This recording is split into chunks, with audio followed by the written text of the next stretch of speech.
नमस्कार सम्पूर्णमा। आज म थोरै ब्याङ्किङ जानकारी लिएर आएको छु। तपाईँ हामीले प्रयोग गर्दै आएको मोबाइल ब्याङ्किङ एप्सबाट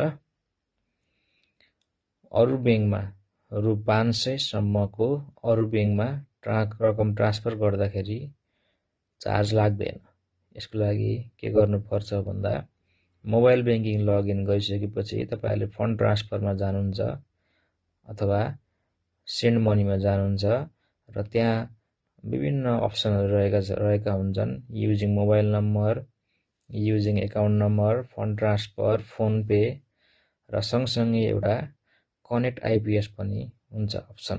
त्यो कनेक्ट आइपीएस मा क्लिक गरिसकेपछि त्यहाँ हजुरहरुले अर्को ब्याङ्कको जुन ब्याङ्कमा पैसा पठाउँदै हुनुहुन्छ त्यो ब्याङ्कको एकाउन्ट नेम, खातावालाको नाम र खाता नम्बर राखी रु 500 सम्म तपाईहरुले फन्ड ट्रान्सफर गर्नुभयो भने करेन्ट आइपीएस प्रयोग गरी त्यसमा हजुरहरुलाई कुनै पनि चार्ज लाग्दैन।